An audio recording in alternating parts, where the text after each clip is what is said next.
March 19th, 2010. The Fordham section of the Bronx. Orlando Salgado, 27 years old, runs for his life. 6 Trinitarios chase him through the dark streets near East 197th Street, armed with knives, a hammer, and a pipe. Hours earlier, a fight erupted between a Latin king and a Trinitario. Under the gang's code, retaliation is mandatory. When a Trinitario bleeds, everyone bleeds. Salgado had nothing to do with that fight. Tonight, that doesn't matter. The men corner him. They swarm. They strike. They stab. They leave him dying on the pavement. This is just the beginning. By year's end, 4 more bodies will drop across the Bronx, all connected to one brutal gang war. But to truly understand how these streets became a killing ground, we need to go back to a single cell block on Rikers Island. The year is 1989. Leonidas Sierra, a young Dominican immigrant, sits in Rikers Island awaiting trial for murder. Inside these walls, Dominican inmates face constant violence from established gangs. The Latin kings control Hispanic populations. The Nitas run their own operations. African-American gangs dominate entire cell blocks. Dominicans have no protection, no organization, no power. They are prey. In 1992, Sierra decides to change everything. He recruits a fellow inmate named Julio Marin, also facing murder charges. Together, they form a new gang and name it after the 3 Dominican revolutionaries who won their homeland's independence from Haiti in 1844. They call themselves the Trinitarios. Their motto becomes the Dominican Republic's own national creed: Dios, Patria y Libertad. God, homeland, and liberty. Their colors are the red, white, and blue of the Dominican flag, plus lime green to represent the island's lush terrain. The gang spreads through New York's prison system like wildfire. When members get released, they take the Trinitarios to the streets. What began as protection becomes something far more dangerous: an organized criminal enterprise with an insatiable appetite for violence and territory. But the Trinitarios weren't the only force shaping New York's Hispanic underworld during these years. The Latin kings had arrived from Chicago in the 1980s, and by 1986, a Cuban immigrant named Luis Felipe had founded the New York chapter while serving time for manslaughter. Felipe called himself King Blood, and from prison, he built an empire. He wrote manifestos outlining the gang's philosophy. He ordered murders through coded letters smuggled past corrections officers. He controlled thousands of soldiers who answered his every command. By the early 1990s, the Latin kings were the most powerful Hispanic gang on the East Coast. Their black and gold colors marked territory throughout the Bronx, Manhattan, and Brooklyn. They ran drug operations generating millions annually. King Blood's word was absolute law. But empires built on paper crumble easily. In 1995, federal prosecutors obtained Felipe's letters. The RICO indictment devastated the organization. 39 Latin kings charged. Felipe convicted on 18 counts. The judge sentenced him to life in prison, plus 45 years, to be served in permanent solitary confinement. King Blood would never give another order. With Felipe silenced, the Latin kings fractured. Leadership struggles erupted across New York. Discipline collapsed. Meanwhile, Dominican immigration was exploding. Between 1990 and 2000, the Dominican population in New York City doubled. Washington Heights, the South Bronx, Fordham, Kingsbridge. These neighborhoods transformed into Dominican enclaves, and where Dominicans settled, the Trinitarios followed. Leonidas Sierra, still running operations from his cell at Attica, established a central committee to coordinate street activities. He appointed leaders for Manhattan, the Bronx, and Queens. He issued green lights, orders for violence, through intermediaries during prison visits. The Trinitarios developed a sophisticated hierarchy. Supremas at the top, primeras running local chapters, cabezas overseeing street crews. They drafted a constitution, they held weekly meetings, they collected dues, and they enforced one absolute rule above all others. Any disrespect to a Trinitario demanded immediate, overwhelming retaliation. By the mid-2000s, they had begun eyeing Latin Kings territory in the Bronx. The Bronx Trinitarios gang emerged as the organization's most violent faction. They called themselves BTG, and their reputation for brutality spread through every corner of the Borough. Richard Gonzalez joined the gang while serving time in 2003. He rose quickly through the ranks, proving himself through acts of violence that impressed even the most hardened members. By the late 2000s, Gonzalez had become leader of both Bronx and Manhattan operations, answering directly to Leonidas Sierra at Attica. Under Gonzalez, the BTG developed multiple sub-factions, each controlling specific territory and operations.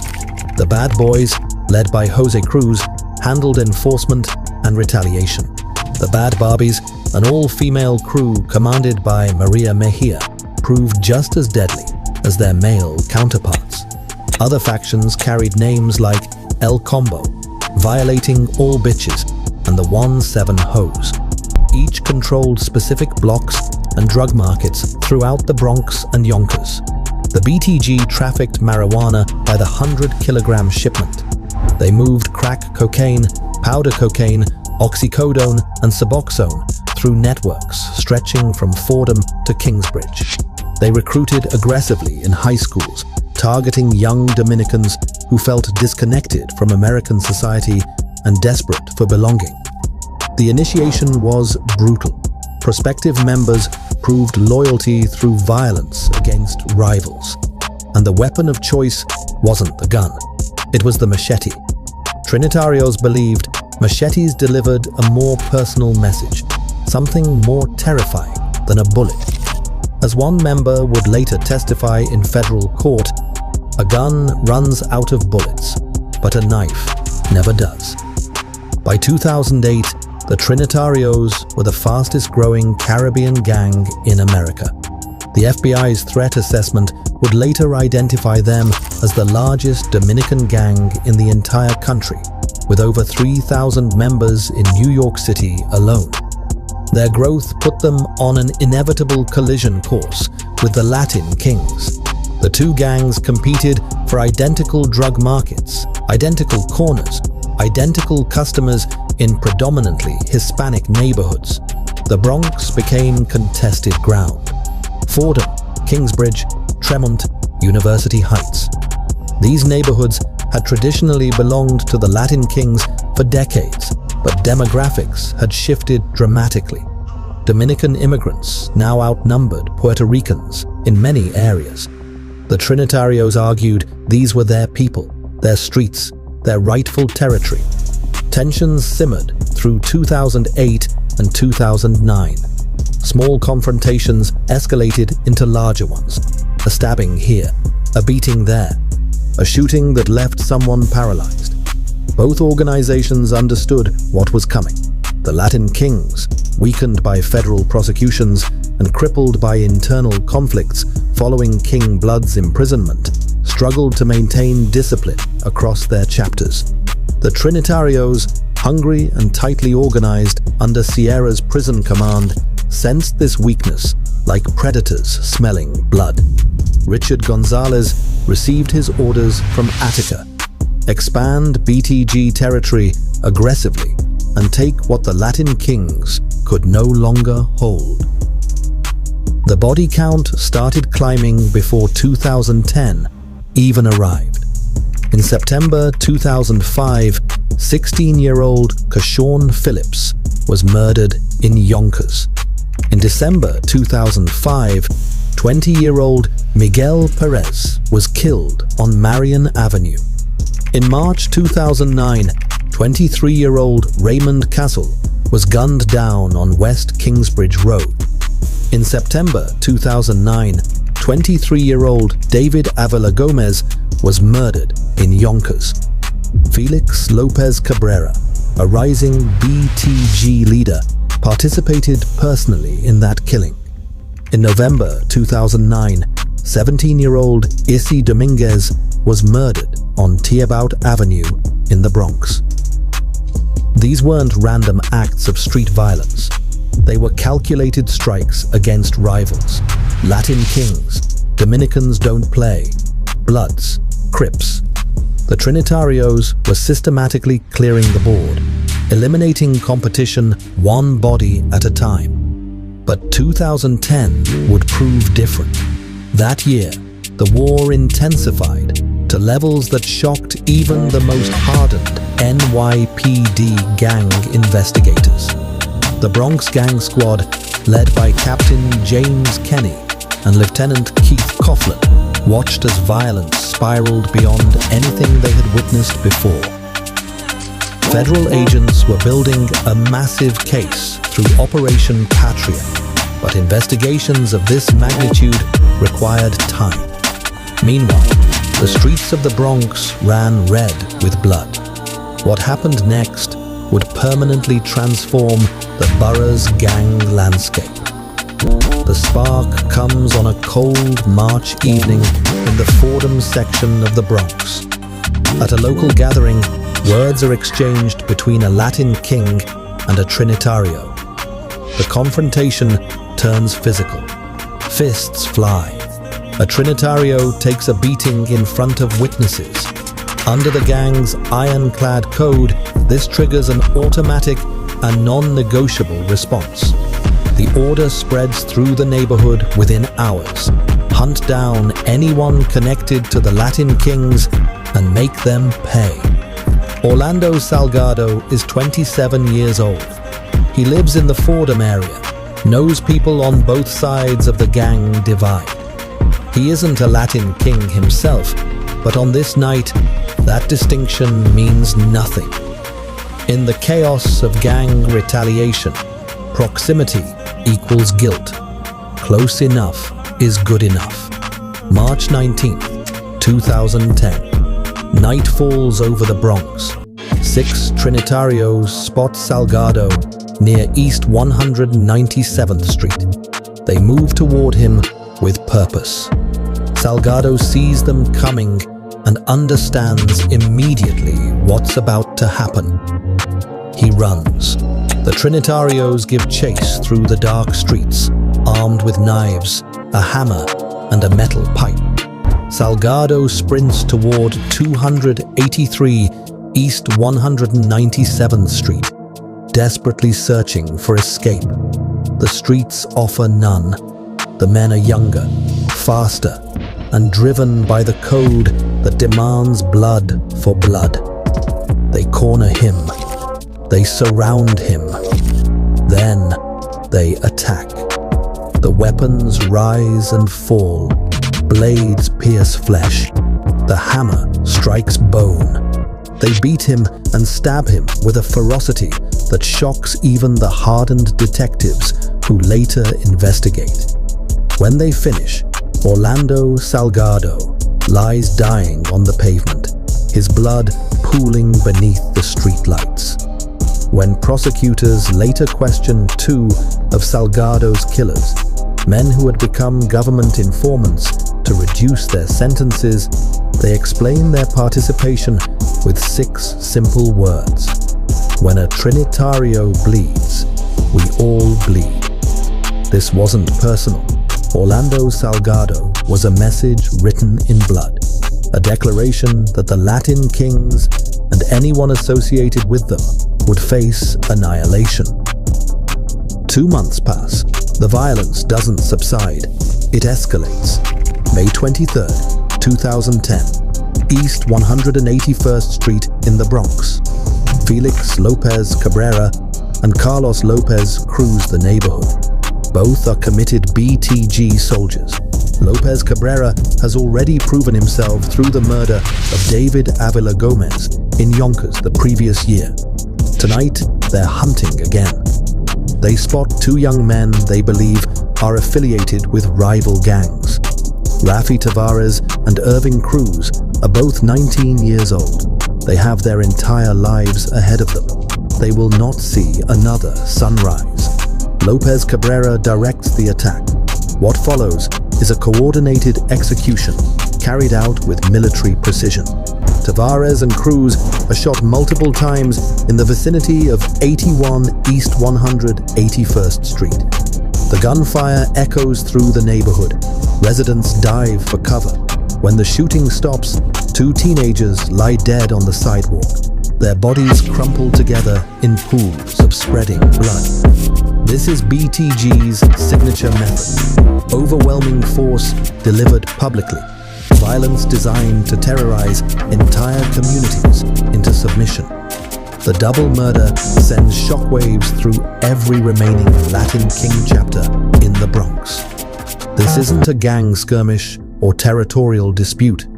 This is systematic elimination. The Trinitarios are waging a war of extermination.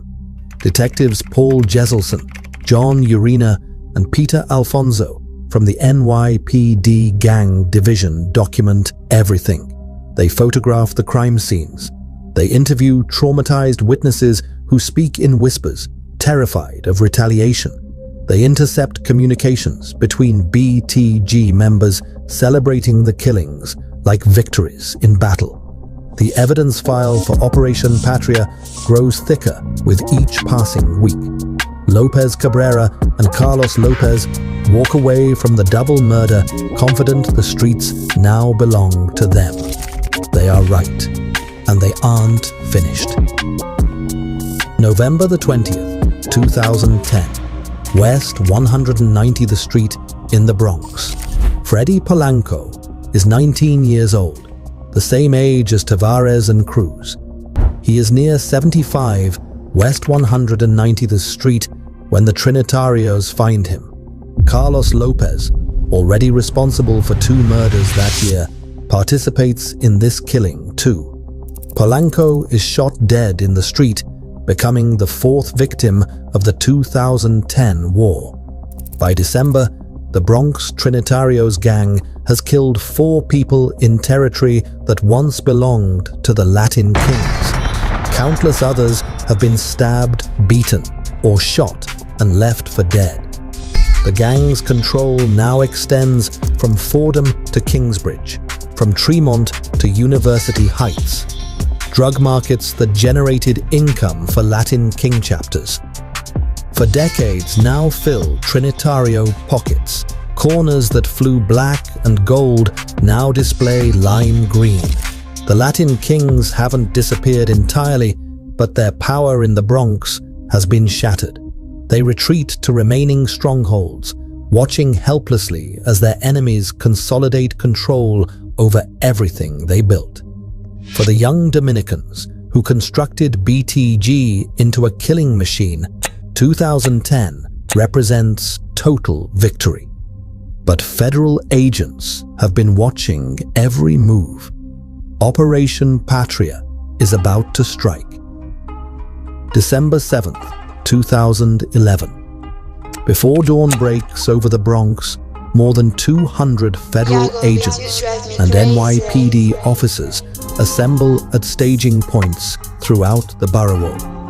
They carry warrants, they carry weapons, they carry years of surveillance evidence. At precisely the same moment, teams hit 22 locations simultaneously. Doors splinter, flash grenades detonate. The Bronx Trinitarios gang wakes up to the full weight of the federal government crashing through their windows. The indictment names 50 members and associates. The charges are staggering in scope. racketeering conspiracy, narcotics trafficking, firearms offenses, and 9 murders spanning 5 years. Leonidas Sierra, the founder who built an empire from his cell at Attica, is finally in federal custody. Richard Gonzalez, who commanded Bronx and Manhattan operations, is captured during the initial sweep. Jose Cruz, leader of the Bad Boys faction, is arrested. Maria Mejia, commander of the Bad Barbies, faces charges including involvement in a 2005 murder and a 2011 attempted murder where she lured a victim to be shot outside a Mexican bar. Agents seize quantities of marijuana, cocaine, heroin, and ecstasy from the targeted locations. They confiscate firearms, ammunition, machetes, and multiple knives. 33 defendants are arrested in New York that morning. Others are picked up in Georgia. Some flee to the Dominican Republic. U.S. Attorney Preet Bharara stands before cameras and delivers the verdict. For nearly 8 years, the Trinitarios street gang terrorized a wide swath of the Bronx with drug dealing and violence. He calls them a cancer on New York's neighborhoods. 1 year later, in December 2012, a superseding indictment adds 26 new defendants and charges 14 already captured members with additional crimes, including the murders of Salgado, Tavares, Cruz, and Polanco. The total reaches 76 Bronx Trinitarios charged.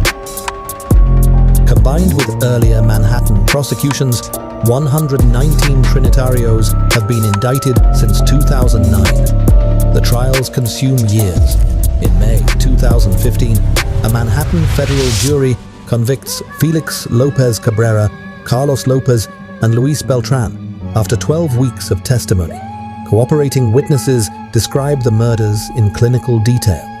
They explain the gang's codes, its structure, its appetite for blood. Judge Paul Engelmeyer imposes maximum sentences. Lopez Cabrera receives life in prison, plus 35 consecutive years. Carlos Lopez receives identical punishment. Beltran gets life without additional years. In July 2014, Leonidas Sierra stands before Judge Engelmeyer for sentencing.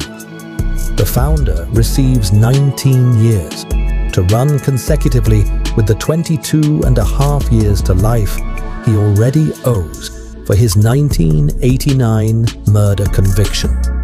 The judge tells Sierra he had no right to decide who lived or who died. But the gang refuses to die completely. With old leadership imprisoned, new factions emerge and turn on each other.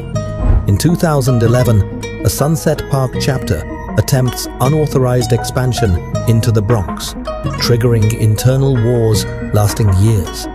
By June 2018, violence between Trinitarios factions reaches catastrophic levels. Members of the Los Shures faction murder 15-year-old Lisandro Guzman Feliz outside a Bronx bodega, dragging him from the store and hacking him with machetes in a case of mistaken identity. Security cameras capture everything. The nation watches in horror. The Latin Kings never recovered their Bronx territory. Though the gang persists, their power base shifted permanently after 2010. Federal prosecutors continued targeting their remnants, charging black mob leader Diego Mateo in 2021 with running the largest Latin King set in New York. He received 27 years.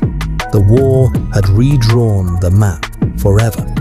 Today, Leonidas Sierra remains behind bars, his consecutive sentences ensuring he may never see freedom. Felix Lopez Cabrera and Carlos Lopez will likely die in prison. The 4 men they killed in 2010 remain buried in Bronx cemeteries. But on the streets they fought over, New soldiers wear new colors and learn the same lesson. In the gang world, nothing ever truly